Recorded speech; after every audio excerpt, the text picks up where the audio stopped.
Hare Krishna, my dear students, and welcome again to our channel Zenduka Learnings.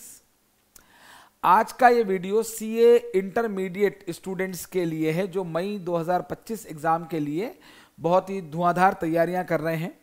और आज के इस video में मैं आपको कॉस्ट एंड मैनेजमेंट अकाउंटिंग जो आपका पेपर है उसकी फाइनल रिवीजन स्ट्रेटेजी कैसी होनी चाहिए वो मैं आपको बताऊंगा। कोई एबीसी एनालिसिस नहीं है, मेरी आदत है कि हर टॉपिक को कैटेगरी 1, कैटेगरी 2 और कैटेगरी 3 में बांटकर मैं A to Z एनालिसिस करूंगा आपके सामने।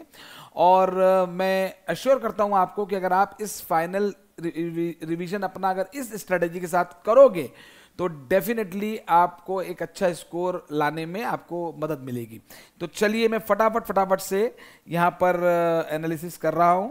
चलिए देखिए कैटेगरी 1, कैटेगरी 2 और 3 कैटेगरी में मैंने यहाँ पर मार्किंग कर रखी कि 65 मार्क का पेपर इस कैटेगरी में से आने की संभावना, 20 मार्क्स सेकंड में और 15 मार्क्स थर्ड में। अब एक एक कर मैं जरा पहले आपको बताता हूँ कि देखिए पहले हम बड़े इंपॉर्टेंट से टॉपिक लेंगे, बात करते हैं मार्जिनल कॉस्टिंग की। डेफिनेटली इसका क्वेश्चन आना ही है। और इसमें आप ध्यान रखिए कि आपको जो फाइनल रिवीजन है उसमें कंसंट्रेट करना है break even, sales, PV factor और मार्जिन ऑफ सेफ्टी के मॉड्यूल के क्वेश्चंस पर, और ऑप्टिमम प्रोडक्ट मिक्स जो की फैक्टर वाला क्वेश्चंस हैं उन पर। तो ये दो बेसिकली जो है आपको सबसे पहले इनको अच्छे से कर लेना है। और जो मार्जिनल कॉस्टिंग में जो थ्योरी क्वेश्चंस आएंगे ही आएंगे उसमें जैसे एंगल ऑफ इंसिडेंस है, ब्रेक इवन पॉइंट क्या होता है, ऐसे जो टर्म्स यूज होती हैं marginal costing versus absorption costing का डिफरेंस, वो थ्योरेटिकल क्वेश्चन आपको पहले अच्छे से करना है। फिर एक बड़ा इंपॉर्टेंट सा क्वेश्चन बनता है मार्जिनल वर्सेस एब्जॉर्प्शन कॉस्टिंग का कंपैरेटिव क्वेश्चन बनता है, थ्योरी में नहीं प्रैक्टिकल की बात कर रहा हूं। तो ये सेकंड कैटेगरी में है, इसके आने के चांसेस कंपैरेटिवली थोड़े से कम है। और उसके अलावा जो थर्ड कैटेगरी में मार्जिनल कॉस्टिंग से क्वेश्चन आएगा वो निश्चित रूप से मैं बता रहा हूं आपको प्रीवियस ईयर क्वेश्चन आप पढ़ के क्वेश्चन्स की थ्योरी पढ़ के जाएं। एनालिसिस बेस्ड थ्योरेटिकल क्वेश्चन आएगा कि भाई मार्जिनल कॉस्टिंग कैसे डिसीजन मेकिंग में हेल्प करती है, कैसे वो उससे किस तरीके से डिसीजंस एब्जॉर्प्शन कॉस्टिंग से बेटर आते हैं। इस तरह का कोई analytical question PYQ based, PYQ पढ़ना है, कोई ज्यादा दिमाग लगाने की जरूरत इसमें नहीं है। अब जो दूसरी बात हम करेंगे यहाँ पे करेंगे कॉस्ट शीट की। कंफर्म एब्जॉर्प्शन कॉस्टिंग पे बेस्ड कॉस्ट शीट बनाने को आएगी। और मैं आपको कह रहा हूं कि पिछले 4 अटेम्प्ट में जो भी कॉस्ट शीट के क्वेश्चन आए हैं आप वही प्रीवियस ईयर क्वेश्चन देखकर जाएं। स्टडी देखिए मैं पहले बता दूं कि ये कोई भी इंपॉर्टेंट वाली बात मैं नहीं कर रहा हूं कि ये पढ़ना है आपको। सबसे पहली बात तो मैं बता दूं यहां पर पहले कि सारे ही टॉपिक्स के कॉन्सेप्ट आप जरूर रिवाइज करके जाएं। कॉन्सेप्ट हमेशा, क्योंकि पूरा करने का करेंगे समय बचता नहीं है फाइनल रिवीजन में। तो कॉन्सेप्ट आपको सबके पढ़ना है, जो भी आप जिनसे भी आप पढ़े हैं उनकी कॉपी से जो भी कॉन्सेप्ट्स है, फॉर्मूले है, वो सबके पढ़ के जाएं। उसके अलावा अब इसको रिवीजन को ऐसे करना है और प्रीवियस 4 अटेम्प्ट्स के जो क्वेश्चंस हैं कॉस्ट शीट के वो करके जाएं। उन्हीं पर बेस्ड वैसा ही क्वेश्चन आपको मई 2025 में आने की संभावना है, उसी पे बेस्ड उसी तरह का क्वेश्चन। बाकी कोई थियोरेटिकल क्वेश्चन या ऐसी कोई बात इसमें नहीं है, कॉस्ट शीट का क्वेश्चन आएगा। और बजट एंड बजटरी कंट्रोल की अब हम बात करते हैं, ये भी बहुत इंपॉर्टेंट टॉपिक है, इसका क्वेश्चन भी निश्चित तौर पे आने वाला है। और बजट एंड बजटरी कंट्रोल यहां पर सर आपको कैसे पता चला निश्चित तौर पे आने वाला? भाई ये मेरा प्रेडिक्शन है, मेरा एक एनालिसिस है। और इसमें कंफर्म मैं आपको बताता हूं कि प्रोडक्शन बजट और सेल्स बजट पर बेस्ड स्टडी मटेरियल में जो क्वेश्चंस हैं 3 से 4 बड़े क्वेश्चन है वो करके जाना। उन्हीं पर उसी तरह से के कॉन्सेप्ट्स पर, कैलकुलेशन पर ये प्रोडक्शन बजट और सेल्स बजट का क्वेश्चन आएगा। प्रॉफिट बजट जो बनता है, जो फाइनल प्रॉफिट निकालते हैं, उसके आने की संभावना कंपेरेटिवली कम है, वो सेकंड कैटेगरी में मैंने डाला हुआ है। उसमें कोई स्मॉल क्वेश्चन बन सकता है प्रॉफिट बजट के लिए।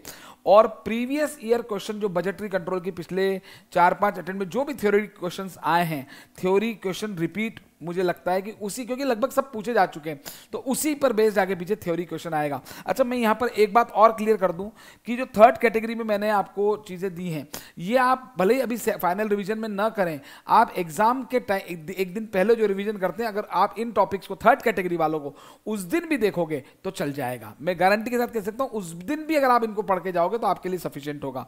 और बजटरी कंट्रोल में जो रेशो के क्वेश्चन होते हैं, रेशो वो एक्टिविटी रेशो, कैपेसिटी रेशो, तो वो क्वेश्चन भी थर्ड कैटेगरी में बहुत रेयर चांसेस है उसके क्वेश्चन आने के। ठीक है, अब आते हैं जॉब कॉस्टिंग पर।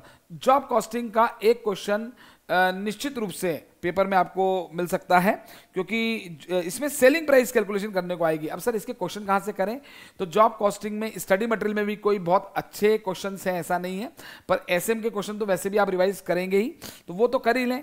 और उसके अलावा अगर पिछले 3 या 4 अटेम्प्ट में या 2 अटेम्प्ट में भी आई थिंक हाँ क्वेश्चन आए हुए हैं, 2-3 क्वेश्चन जॉब कॉस्टिंग के, उनको पढ़ के जाए तो उन्हीं पर उसी तरह का कोई क्वेश्चन आपको एग्जाम में मिलेगा।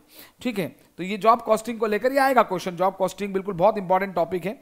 ये जो कैटेगरी 1 में मैंने टॉपिक डाले हैं यहां पर, तो आप मान के चलिए कि ये बिल्कुल बिल्कुल बहुत इंपॉर्टेंट है। अब बात आती प्रोसेस कॉस्टिंग की, बड़ा सिंपल सा चैप्टर है, और इस बार मुझे ऐसा लगता है कि भाई ये प्रोसेस, ये अकाउंट्स बनाने को, abnormal gain, abnormal loss, process account, ये अकाउंट बनाने वाला जो क्वेश्चन है जिसमें हम कॉस्ट पर यूनिट कैलकुलेशन करते हैं, इसको आप सबसे पहले रिवाइज करें। इक्विवेलेंट प्रोडक्शन को सेकंड कैटेगरी में हमने डाला है।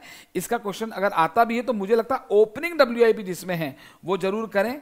उसमें एवरेज कॉस्ट मेथड और फीफो मेथड ज्यादा इंपॉर्टेंट है, पर फिर भी आप ओपनिंग डब्ल्यूआईपी पे ध्यान दें, ओपनिंग डब्ल्यूआईपी वाले क्वेश्चंस को करके जाएं।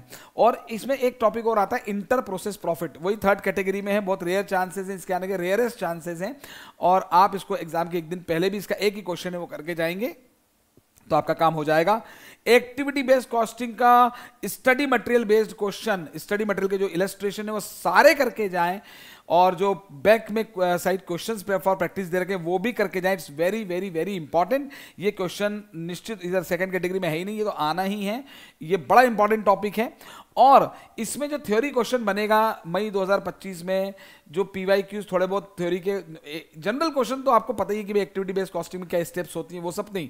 उसके अलावा किसी भी इंडस्ट्री में इंप्लीमेंटेशन कैसे होगा एबीसी कॉस्टिंग का, एक्टिविटी बेस्ड कॉस्टिंग का इंप्लीमेंटेशन का क्वेश्चन, थ्योरी क्वेश्चन जरूर जरूर जरूर से पढ़ के जाएं। ठीक है, अब बात आती है मटेरियल वाला जो chapter, material cost. Material cost में ईओक्यू वैसे सबसे इंपॉर्टेंट टॉपिक होता है, पर मुझे ऐसा लगता है कि इस बार स्टॉक लेवल बेस्ड क्वेश्चन आपको करके जाना पड़ेगा। जो मिनिमम लेवल, मैक्सिमम लेवल और जो डेंजर लेवल के फॉर्मूले बेस्ड क्वेश्चन हैं, उसके अलावा स्टॉक आउट का क्वेश्चन है, स्टॉक लेवल रिलेटेड जो भी क्वेश्चन है वो बहुत बहुत इंपॉर्टेंट है। यहां पर मैं फिर कह रहा हूं, और इकोनॉमिक ऑर्डर क्वांटिटी का क्वेश्चन आने के चांसेस थोड़े से कंपैरेटिवली कम है, जो पूरा ईओक्यू कंपैरिजन का क्वेश्चन आता है। लेकिन इसमें एक थ्योरी क्वेश्चन ध्यान रखें, जितने भी आपके आईसीआई के स्टडी मटेरियल में मटेरियल डॉक्यूमेंटेशन से रिलेटेड टर्म्स दे रखी हैं, उन टर्म्स को याद करके जाएं, उनके फॉर्मेट भी थोड़े देख के जाएं।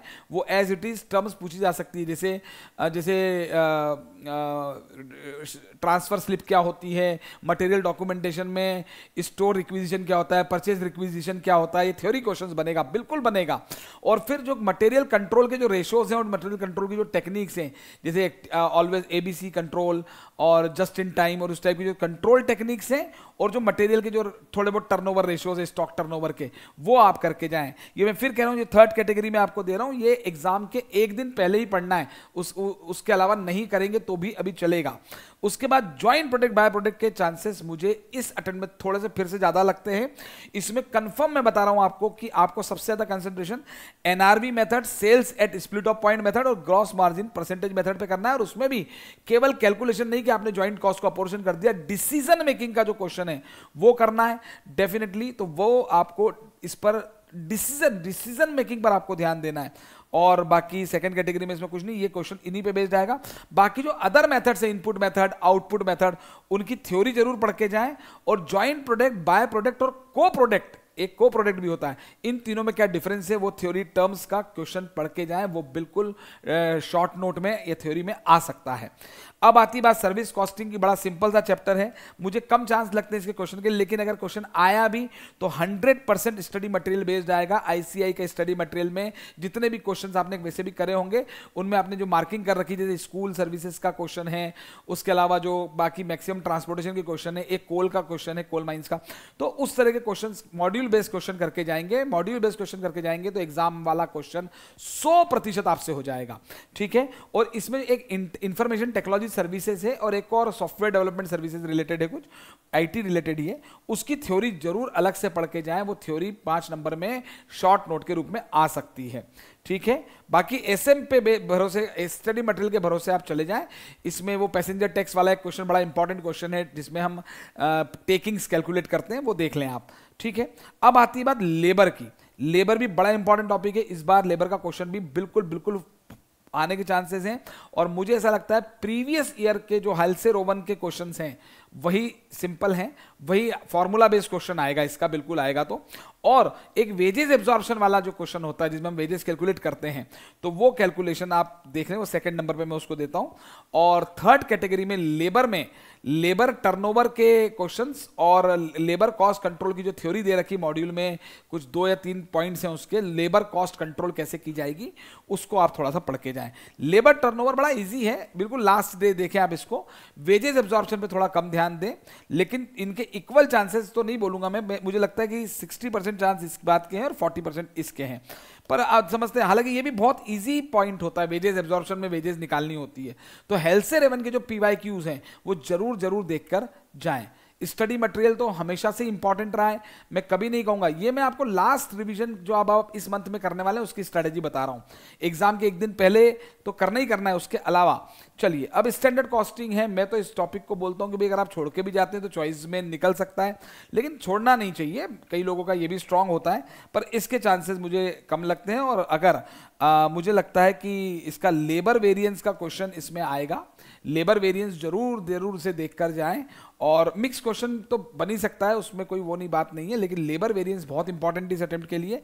साथ में मटेरियल वेरिएंस जो है इसकी comparative chance material plus labour दोनों के भी आ सकता है। मटेरियल में हालांकि कम कॉन्सेंट्रेट करें, लेबर में ओवरहेड वेरिएंस आप छोड़ सकते हैं मेरे हिसाब से, जिन्होंने नहीं किया उनके लिए बात कर रहा हूं मैं। और इसमें कॉस्ट कंट्रोल स्टैंडर्ड कॉस्टिंग के through, cost control standard costing कैसे कॉस्ट कंट्रोल की टेक्निक है और क्या क्या चीजों से स्टैंडर्ड कॉस्टिंग में कैसे कैसे कॉस्ट कंट्रोल होता है, ये थ्योरी क्वेश्चन आएगा। मैं बता रहा हूं कॉस्ट एंड मैनेजमेंट के अकाउंटिंग के पेपर में 25 से 30% थ्योरी आती है। और एक बात वो स्टूडेंट सुन लें जो प्रैक्टिकल को बहुत महत्व देते हैं केवल। ICAI का ये रिकॉर्ड रहा है, ये मेरा एक्सपीरियंस कहता है कि अगर आप थ्योरी क्वेश्चंस अटेम्प्ट नहीं करते हैं तो वहां पे मार्किंग आपको मतलब मार्किंग कैसी होगी वो तो खैर हम अभी कुछ भी नहीं बोलेंगे इस बारे में, लेकिन आप थ्योरी क्वेश्चन आपको अटेम्प्ट करना चाहिए कॉस्ट एंड मैनेजमेंट अकाउंटिंग के पेपर में, उससे मार्क्स आपके अच्छे आएंगे। ठीक है, अब बात आती है ओवरहेड्स, बहुत इंपॉर्टेंट टॉपिक यहां पर नहीं है इस अटेम्प्ट के लिए, मुझे नहीं लगता है। अंडर ओवर एब्जॉर्प्शन का कोई छोटा क्वेश्चन जो मॉड्यूल में एक्चुअल ओवरहेड दे देते हैं, ओवरहेड एब्जॉर्ब कैलकुलेट करके अंडर ओवर एब्जॉर्प्शन है उसको नॉर्मल रीजन से एबनॉर्मल रीजन से, वो बड़े सिंपल क्वेश्चंस हैं, उसके आने के चांसेस हैं। लास्ट डे भी आप देखेंगे तो चल जाएगा, जरूरत नहीं है। लेकिन हाँ, रीअपोर्शन ये फर्स्ट कैटेगरी में हमने इसको डाला ही नहीं है, कोई बात ही नहीं है, इतना इंपॉर्टेंट नहीं। रीअपोर्शनमेंट की मेथड जरूर देख के जाएं। रीअपोर्शनमेंट की जो डायरेक्ट रीडिस्ट्रीब्यूशन मेथड होती है, एक साइमल्टेनियस इक्वेशन मेथड होती है, वो आप रीअपोर्शनमेंट मेथड के कम से कम 2 क्वेश्चन एक बार रिवाइज कर लें। ठीक है, बाकी under over absorption last day देख सकते हैं, बाकी ओवरहेड्स में इस बार कुछ भी मुझे नहीं लगता है।